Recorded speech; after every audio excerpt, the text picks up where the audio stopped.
to the Super Good Camping Podcast. My name is Pamela. I'm Tim. And we are from supergoodcamping.com. We're here because we're on a mission to inspire other families to enjoy camping adventures such as we have with our kids. Today's guest loves to be out in nature and takes every opportunity to do so, usually in a canoe and solo, although occasionally with other people and often with his dog.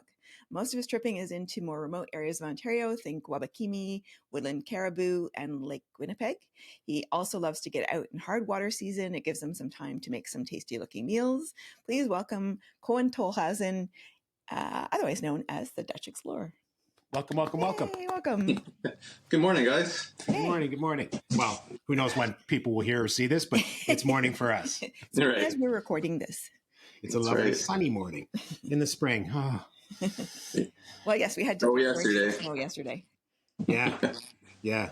I think that's the end of winter because we're up to double digits midway through the week and rain. So welcome to spring in Ontario. What? Yeah, no kidding. Before we started talking, was like, yeah, it's every season here now. Parka still stays out, and I've got to dig out shorts later this week. Yeah, exactly. I was going to come on with my big fur hat on, but I left that out of the screen there. So you getting ready for tripping season? You're a little farther north of us, so it's not quite ice out, yeah? Oh, I'm not far north at all. I'm past London, Ontario, like south. Oh, you're west of us. Okay, yeah. Cool. Yeah. So no, I'm looking at open water right now. Actually, from sitting in my kitchen, I'm lucky to live right in a small town, Strathroy, but I live in a conservation area, so I can push the canoe right into water from the back. I can't go very far from here, but it's still nice to have that. But yeah, it's open. I can go paddling there this afternoon if I want to. Have you been out doing any paddling? I went to the Thames River with Jen just last week. We just went out for a day. That's 16 kilometers there, so that was fun. Yeah, beautiful day. It was 20 degrees right in March, and then 2 days later it was snowing like crazy again. So, so I'm glad we went out when we did.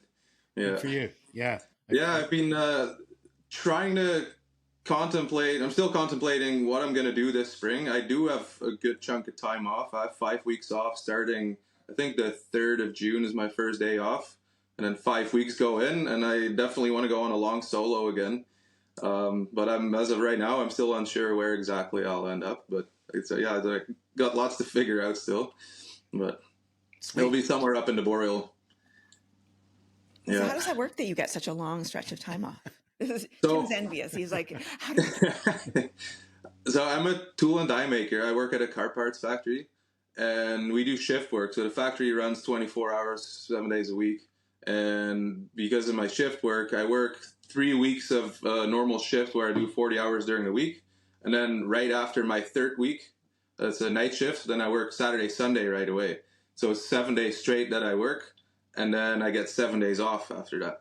So every 4 weeks, I get 7 days straight off. So to get 5 weeks off, I just have to take that chunk in between off. And then I get a good amount of time there. So yeah, it works out pretty good that way. And that also allows me to, outside of my big trip that I try to do every year, I can go out on lots of like week-long trips. And yeah, so I try to get out as much as I can, right? Yeah. Sweet. And great that you can work that at work, like that you're flexible. It's flexible enough at work to be able to take those blocks and put them into one big chunk. Yeah, absolutely. I think my luck is that I like to take my time in the spring before most other people want it off. So I'm not usually fighting too many other people for that chunk of time. Right. Most people wait for July, August, or later, right? So that's my luck, I guess. So I like to be up there in the spring. And yeah, so when most of the wildlife, I like to be the first one out, preferably. That'd be nice. Yeah. Is that before the mosquitoes have hit? Hopefully. Yeah. Hopefully. It doesn't always turn out that way. Usually in the whole month long, I kind of get the peak of both. But yeah, I've been pretty lucky up there, honestly. I find from Lake Superior, when I'm like, obviously it's a long drive from here. When I drive up and around Lake Superior, it gets worse and worse and worse, the bugs. And then as I leave Lake Superior, it tends to be getting a little bit less again. But then last year I went to the Blood Vein River. As I paddled, I got closer and closer to the Blood Vein, or to Lake Winnipeg, sorry.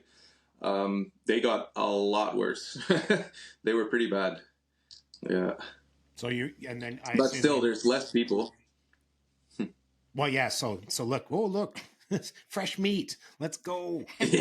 More bugs, less people. Yeah, And exactly. But I you think can because there's more. no, Oh, no, sorry. go ahead, man. I think because there's more bugs and it's still colder. Lots of the moose are also right in the water. They're hiding, like trying to get their body out of reach from the bugs. So because of that, I also see more moose, less people. Fishing tends to be better. Also, it didn't really turn out that way this year. But yeah, I think there's lots of pros on going early in the season, as long as the water levels work with me as well. Yeah. Well, and this year, who knows with the water levels? We just haven't had that much precipitation over the winter. Yeah, no Yeah. snow runoff, no. I don't know, unless we have an absolute terrible spring where it just pours rain all the time. I think we're going to be Right. into like we're planning a July Killarney trip, and I'm a little concerned that the portages are going to be a couple 100 meters longer than they should be, just because everything's going to be so low. Right. Yeah, that's a possibility for sure. Yeah. Plus wildfires, that'll be fun too this year, I'm sure. Yeah. Yeah. Yeah. They always. Yeah. The last couple of years have been pretty intense, I'll say. Yeah. Have you had any close encounters because you're up north where lightning strikes are pretty common and that sort of jazz? My first solo trip in 2021, that was an interesting year for me because it was kind of right at the end of COVID.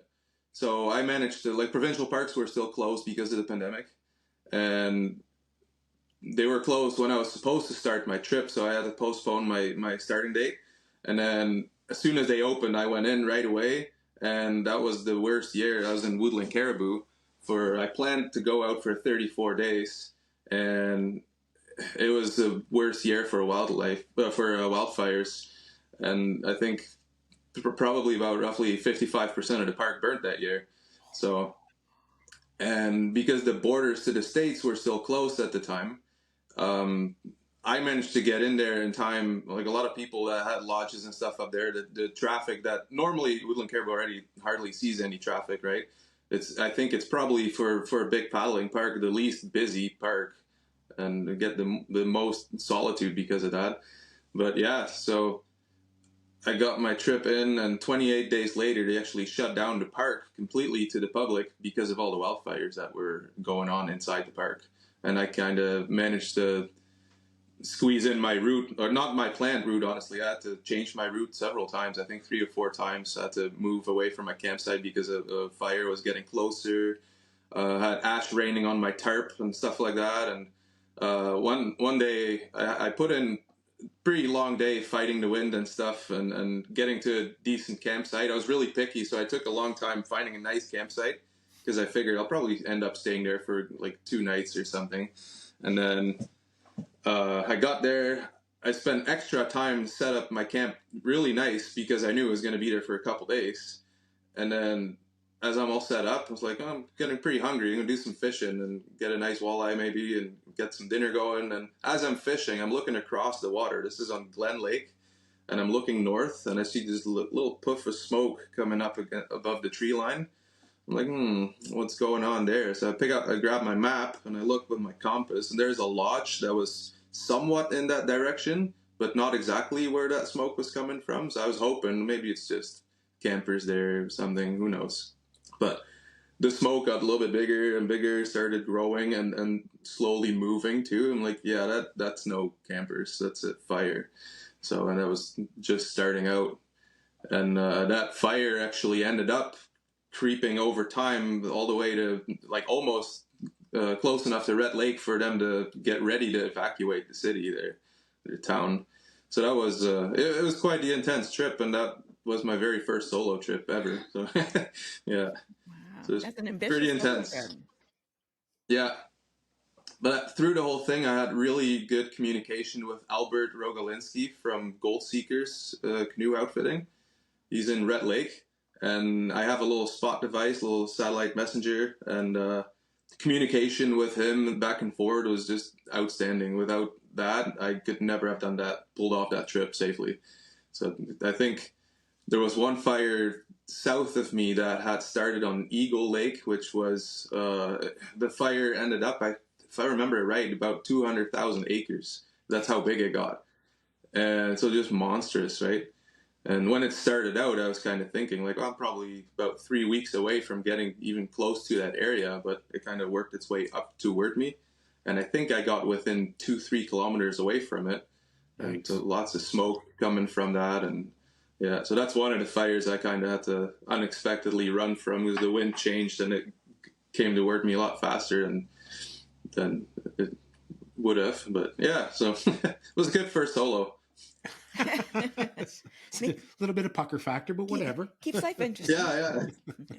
Well, that's cool. That was one of my thoughts as soon as you started talking about the fires, and then 28 days was like, how did you know to go out? But the spot makes sense, and communicating with Albert, that's excellent. That's good. So there's a life hack for any of you that are thinking about doing a solo trip. Make sure that you find a way to stay in touch with your whatever your communication. We use a Zolio, but same idea. Yeah, 100%. Always leave a trip plan. Always make sure somebody knows where you're going, what roughly you're planning to do, and and I find up into Boreal, going out without a device like that, knowing the wildfires have been the way they have been over the last couple of years, I find it irresponsible to go out without any sort of communication, right? So for me, it's a must, for sure. Yeah. Well, how did you get into doing what you do, Koen? Like, was this something you did as a family when you were younger, or you were in scouting? Because a lot of times people seem to be involved in the scouting movement now.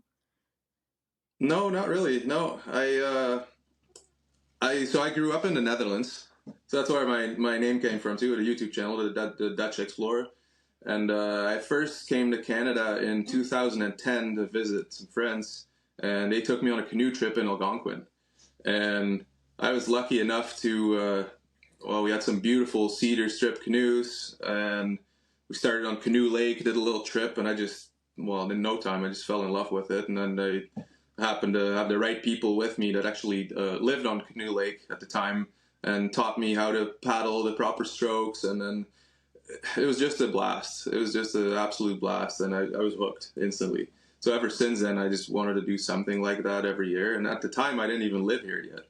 I was working on tall ships, big sailboats from the Netherlands, and I didn't live in Canada at all, right? So I started doing a couple of trips here and there every couple of years, and then when I went to Western University in London here, and I ended up staying ever since then. For me to make the move here to immigrate to Canada was a pretty easy choice, because if you compare the Netherlands, you can put the whole country where I grew up in, you can put that in just Ontario 28 times.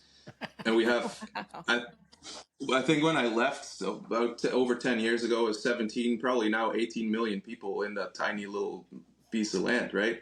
So you can imagine we have a little bit of nature here and there, but not a lot of it's wild. A lot of it's like man-made. There's some of the forests, the trees are planted in perfectly equally spaced, straight lines, and the wild that we know up here, there's none of that really, and especially not in the quantity that we have here, right? So as soon as I got here, I just got hooked to it, and I just ever since I just want more and more, and I want to go out there, right, and explore it. So. Well, that's in our handbook for how to get foreigners to move here. First thing is take them to Algonquin. Yeah. I want to see that handbook you have. Yeah, cool, sweet. So at Cedar Strip Canoe, you have a canoe that I absolutely drool over every time I see it. Tell me the story about how you came upon that canoe and how it's now one of the canoes in your quiver. I'm still kind of drooling over that canoe, honestly. It's you know you did something right when you're looking back at your canoe, and every time you're like, wow, that's a good looking canoe, right? I still have that every time I see it, honestly, and I still can hardly believe it. And I got so lucky with that canoe. Probably sounds pretty familiar to a lot of the listeners, and to you guys maybe too, but sometimes I'll just find myself scrolling on Facebook or Marketplace or any of the like websites where you can buy used stuff, and always looking for canoes, right? Even though I don't need one, I might have a bunch of canoes or whatever, right? They're just scrolling and like, oh, that's nice, right? So I came upon this canoe, and it was yellow at the time. Right now it's bright red, but it was yellow at the time, and it looked like it was just pristine, flawless. And the inside, especially the wood, just looked like it was finished building yesterday. And the price tag on it was $400. I'm like, there's got to be a huge gaping hole somewhere, or some damage that's hidden. There's got to be something really wrong with it, or it's like, I don't know, maybe I go look and it's like 5 foot long or something. You know what I mean? Like, there's got to be something hidden here. So I contacted the lady that had it on for sale, and she said there's about 16 people coming to look before the weekend. She was 2 hours away. She was in Mississauga for me, 2 hours away. Right. And I could only come by on the weekend. And so she told me 16 people looking at it before Saturday. So I figured it's going to be gone, right? There's no chance. So I left her my phone number, and she actually called me on the Saturday. Like, yeah, most people came and looked, and they all left it. So I was like, okay, I'll be right over. I'm leaving right now. So I went to look at it, and no holes anywhere. No, the wood, it was as nice as it was. It's a 17-foot. I'm not sure what the model is called, to be honest. I should look that up, but it's got these really beautiful, nice round curves on the bow and the stern, and it's a beautiful shape. And the only thing that was wrong with it, it was sitting upside down on sawhorses inside in a shed. And the doors of that shed were always open, so the sunlight was beating on that canvas, and it had caused a couple of tears underneath one of the gunnels, just on the one side only. But she told me, I'm looking at it and I'm just admiring this canoe, not really saying anything, right? I'm admiring this beautiful canoe and the craftsmanship and then the wood and just pristine. And she figures I'm probably going to leave it behind too. So she's like, I'll let it go for 300, she says. I'm like, no way. Like, I'm paying you at least what you're asking for it. And, I told her you could probably get way more for this canoe if you wait for the right person. But I drove away with it for $400. And I just, still to this day, this is how many years ago? I think probably 5 or 6 years ago now. I still can't believe it. It's so I had it rebuilt, and I figured I want to make it my own, and at least get that canvas fixed too, because if you get water going through that canvas and sitting in between the canvas and the wood, it might cause rot. And it was in such a good shape, I just wanted to maintain it well, right? So yeah, I had it rebuilt, and yeah, now it's mine. It's sweet. Yeah. Yeah. Every time I see it, it's like, oh, it's such a gorgeous canoe. Maybe I'll just sneak over to some. Yeah, I love taking it out. I can't wait for the temperatures to go up a little bit. I don't like taking it out when the weather still goes below zero. I don't want it to soak up water and then freeze. So, but I'm anxiously waiting to get out again in it. So. Cool. Do you have to take? I've never been in a canvas canoe. Do you have to be careful about where you put your weight and how you load things and stuff in it? No, I haven't been. This one, the wood that's used in it is fairly thick as well. I've seen some canoes where it's really thin, and I think it all depends on the build and the model. But this one, it seems to be very solid. It's got a very straight, flat bottom, and it's got a little keel, so it's pretty stable. Yeah, you just got to be a lot more careful, like paddling down, especially like rivers and rocks and stuff, because the canvas, if you do hit a rock, it tears, right? It's way different than most other canoes. But yeah, cool. So yeah, it leaks. It has a couple of scratches and tears in the bottom now, but so it's time to get some proper repairs done soon, probably.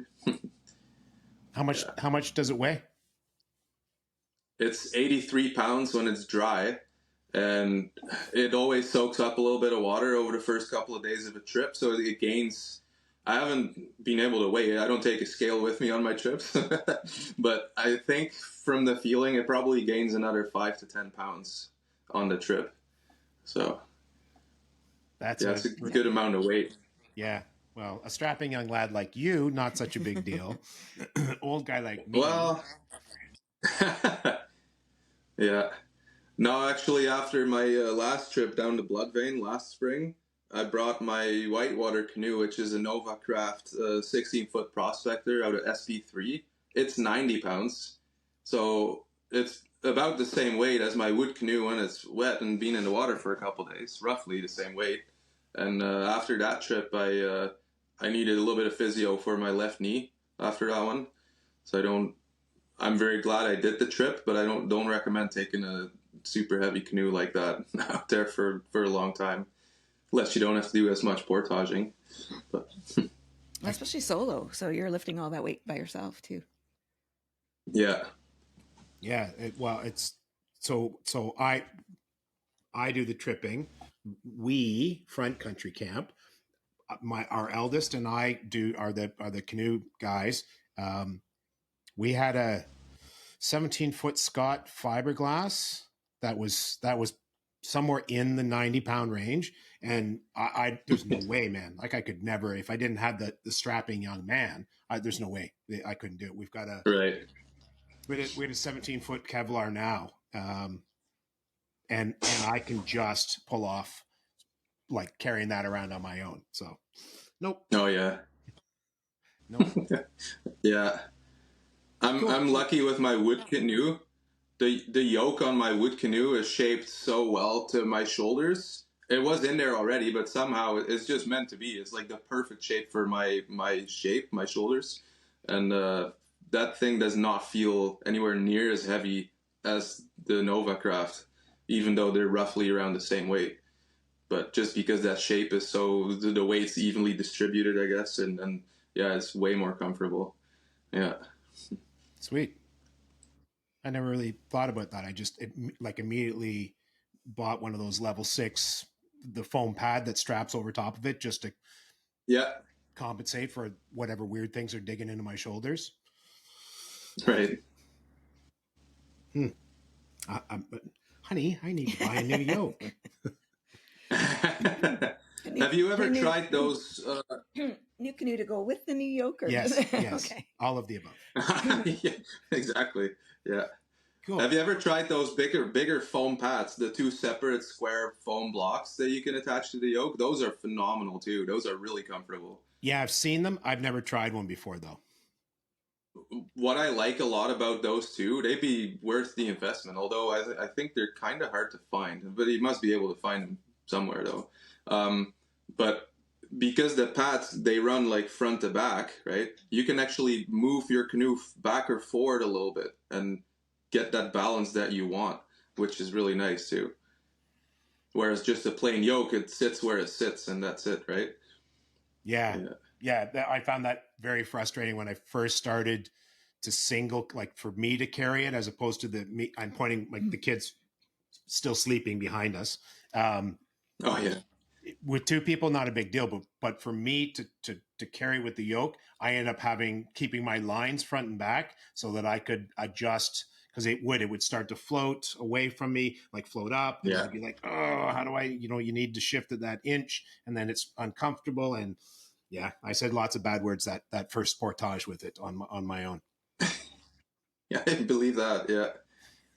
I think one thing that helps me on the portage is too my GoPro. I have one of the big black GoPro clamps that I usually clamp onto the gunnel, and it's a pretty strong clamp. Sometimes on portages, I'll clamp it right to the gunnel just as a handle, something nice to hold on to, and that helps a little bit too. Idea. Yeah. But you're still holding your arm up that way, so it's still gonna get sore, right? But yeah. Yes, it is. Yes, it is. So I also see you trip with your furbaby. How does that? Yeah. Was that just a natural thing? Boom, right out of the gate. Okay, let's go, and it worked. Or how does that work? It's kind of an ongoing process, honestly. It's the first time she was really, really good. She'd never been in a canoe. I think the first time I took her on a trip, it was in Killarney, and I put her in a canoe, and well, she just hopped right in, and it was like she was natural, like she'd done it a million times, and that was her first time ever. I didn't even like some people try to practice, give the dog treats. Just on a lawn or whatever, they have the canoe and they put like a bone or treats inside the canoe and get them familiar with it, right? and the hopping in and out. But she just hopped right in and away we went. And she was really good that trip. Now, lately, however, she is starting to get more whiny while we're in the canoe. And I don't know what is causing that. I love taking her on trips, and as soon as we're on the shore, she's great. But like this cedar canoe, I thought maybe it's the ribs, so she's uncomfortable laying down on it, right? So I've tried all sorts of things, like a blanket. I brought her big poofy bed that she can lay on. She'll go lay right beside it, right? Things like that. But yeah, she's gotten pretty whiny lately in the canoe, and especially I find when I'm canoeing with other people in their own canoe. So I've gone tripping with Alex Merwin. We've gone to Queen Elizabeth Wildlands, for example, and I feel like my dog Lex, she's a part shepherd, and she likes to herd everybody, keep everybody close together. As soon as we split up a little bit, she gets this sort of anxiety thing going, and she just keeps whining and whining. So it's something I'm working on with her, but I'm definitely going to take her on a lot more trips and try to get her more used to it. And yeah, it's something I have to figure out. But other than that part, she's a great dog for in the outdoors, and she just loves being out there. Other than that, when I'm by myself, she's a lot better in the front of the canoe. Yeah. Interesting. She looks really good in the front of the wood canoe there. Yes, she does. Yes, she does. How was that trip with Alex when you guys went to QE2? It was a good time. It was awesome. I never been to the park before. At the same time, I forget exactly what time of year it was, but my knee was still bugging me from my blood vein trip. And like I mentioned before, I was going through physio for it as well. So we initially intended to do like a little loop or something. And we ended up kind of doing a base camping on Fishhawk Lake. Yep. And we went we just set up camp there for a couple of days, and we did like a day trip and did some fishing and stuff like that. And so we kind of took it easy there, but it was just a blast. We made some nicer meals, and took Lex with us as well. And so it was a good time, very good time. And I believe you were in the park at the same time, right? No, you were in the north end. We came out the Saturday before you guys went in. Oh, okay. We were coming out. We were supposed to come out on the Sunday, but we were working our way back down, right? And it must be Fishhawk. We came down and I thought, well, great, we'll grab something close to, because it's Head Lake that our access point, right? We figured we'll just grab a site here, hang out for the night, and then it'll be an easy out tomorrow. Yeah, no, they're full. It was the weekend. It didn't even occur to me. And it was totally packed. It's like, oh man, this is just going to be a really long day of paddling. I think you were overlapping with somebody else in the park though at the time, weren't you? Somebody else that was going in exactly at the same time as you were coming out. No, was it Ben or somebody? No. I think it. Well, I don't think so. I'm pretty sure it was Koen and Alex. Okay. Yeah. But I don't know that I realized that at the time. I don't think it was till. I think I saw one of you guys posted something. It's like, what? I think it was after the trip. Yeah, that's right. So how do you wrangle food for your trips? Do you, especially the long ones? Like if you're going for a 35-day trip or 34-day trip, like what do you do for food? Good question. I eat a lot of just dehydrated meals, and over the past years, I've been just buying them because I honestly didn't have the time to. Well, when I have the time, I'd rather go on a trip than make all the meals and dehydrate them. I'd rather go out there and enjoy being outside. Yeah. But I got a good deal on a nice dehydrator, the big Excalibur 9-tray square one. Bought that for $200, I think, just last year, honestly. And so that was on Amazon, actually. Good deal. So I have been dehydrating meals, and Jen, my girlfriend too, she's been dehydrating some meals for me as well for my trips, which will be awesome to have out there. So, but yeah, all my dinners are dehydrated. Eat some fish, of course. I'll always bring some stuff to substitute with fish. And then for breakfast, my first long solo trip in 2021, the Woodland Caribou there, I brought a bunch of oatmeal for breakfast and coffee and stuff like that. But I kind of learned over time that in the morning when I wake up, I just want to go. I don't want to take the time and wake up and make my coffee. I just want to get on the water right away. So I pack up and I just grab a couple of granola bars, Cliff bars and whatnot, and I just eat them spread out over the morning. and then I don't even really have a lunch, and I'm good. I just kind of snack on little things like dehydrated fruit and bars till dinner time, really. Yeah. And you don't run into any issues with, like, I'm just thinking, for sake of argument, 28 days. What size is your barrel? 30 liter? 60 liter. 60 liter. Well, okay. Maybe that's different. I'd be like listening to what you just listed versus what we carry for me and the kid who plows through food, like just an animal. Yeah. I would probably be half the weight I started out at if that's how if I went for that long with a 60 liter certainly with him, that would not be nearly enough calories. Right. Yeah. I never really calculated how much calories I eat on a trip, but I'm constantly eating. Like, I have lots of dehydrated fruit. I like to bring dehydrated mango, kiwi, strawberries, all that kind of stuff. The bars are quite a bit of calories too. And then I will eat fish for like shore lunch or whatever in between here and there. And but that first trip over the 28 days, I did lose over 50 pounds that trip. Okay. So but I never felt like I didn't have enough food. I came home and I had a ton of food left. I always bring, so my long trips especially, I always try to bring, for every 6 days, I try to bring one extra meal, one extra day of food. Right. So for the 28 days, I got 4 or 5 extra meals on top of that, right? Because just, you never know. I mean, up in that area there, if you got to be picked up with a float plane or whatever, and there's a bunch of smoke, well, you might not be picked up on the day that you're planned, right? So you might have to stay there longer, or whatever other emergency could happen, right? So I try to plan for that. So I actually got almost a week extra food with me. And yeah, I never finished all my food. There's no way. But I felt really good. Even though I lost the 50 pounds, a lot of people think it's like really unhealthy, and it might sound that way. I did start that trip with quite a bit of extra weight too. I think I was about 225 pounds when I left. A little bit of a belly on me, and a little bit of extra.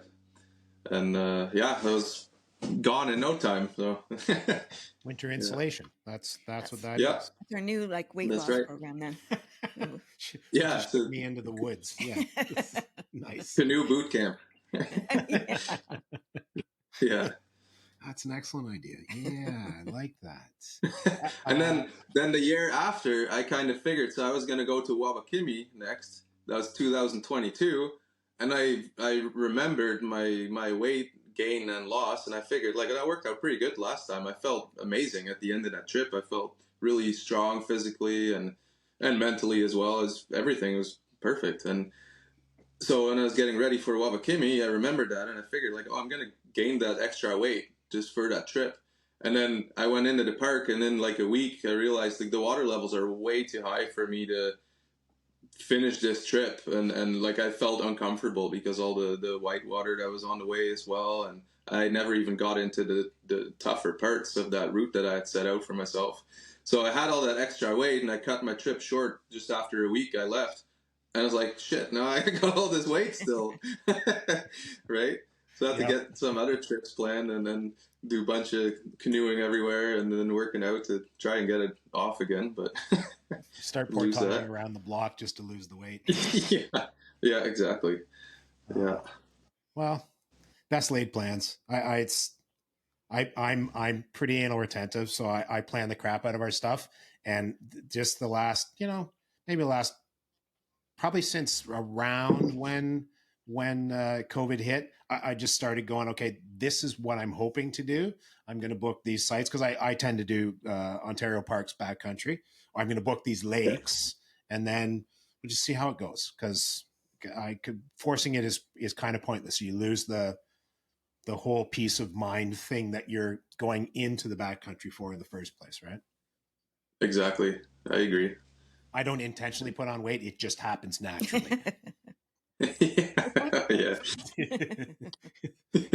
It's like a special skill that I have.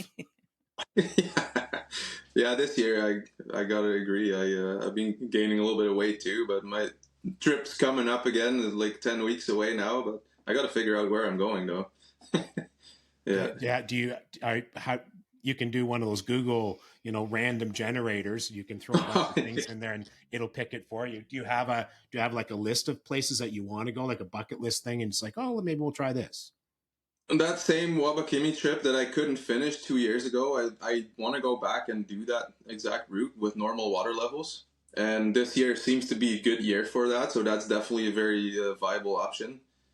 But at the same time, I don't have a lighter canoe available right now. So the two canoes I have are 90 and 83 pounds. So that's kind of something I'm thinking about too. Um, then another thing, I really like to take my wood canoe out for a long trip as well and do like the more traditional style look and bring the canvas packs and uh, go that route. But that would be flat water trip only. Um, there's many things I've been thinking about. I've never been to Quetico before. That could be an option. I've been looking. There's this ongoing topic online on some forums. Like, where do we go? Do we go to Woodland Caribou, or do we go to Wabakimi? I've been toying with the idea and scrolling over the maps. Like, why not both in one trip? Go from one to the other. That's something I've been looking at. Um, it's quite a bit of distance, but I think it can be done. Yeah, there's many ideas. I just got 10 weeks to figure it out. So I can't do them all. I get this one chunk of time off every year, and I got to use that. And yeah. Cool. Out of curiosity, do you prefer whitewater out of the equation, but do you prefer like river paddling or do you prefer lakes and portages? I honestly love both, probably equally. Last year, the Bloodvein River was my first ever river that I paddled, especially like the entire length of a river. Never really done much whitewater before that, and I love the whitewater. I love the riot and the rush you get going down the rapids and stuff. And um, I can't really say I prefer one over the other. I think they're both very different trips. Like normally on the flatwater trips, I focus a lot more on fishing and like exploring a little bit more, like especially bigger lakes, like going around all the islands and stuff and looking for wildlife. Whereas you going down the river, like you're just going down. There's no going out of your way all that much, right? So yeah, they're very different, but I love doing both. Honestly, I don't prefer one or the other. Cool. Yeah,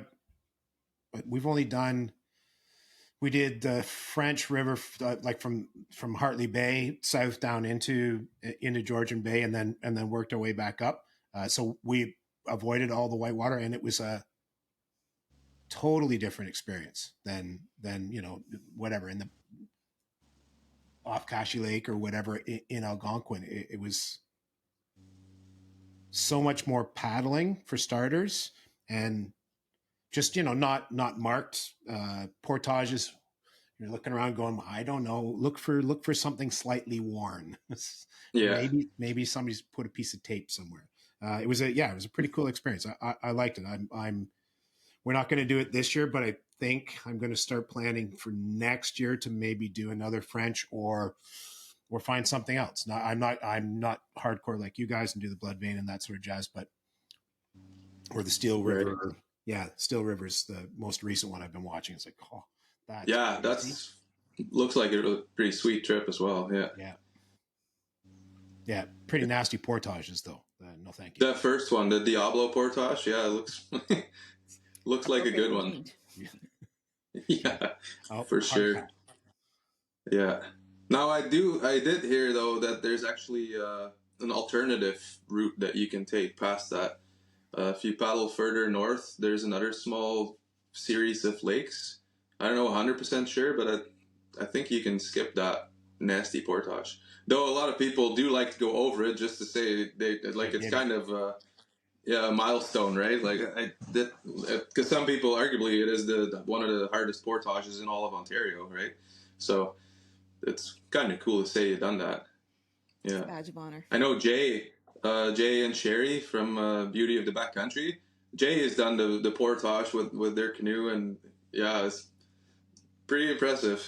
It's a tough one.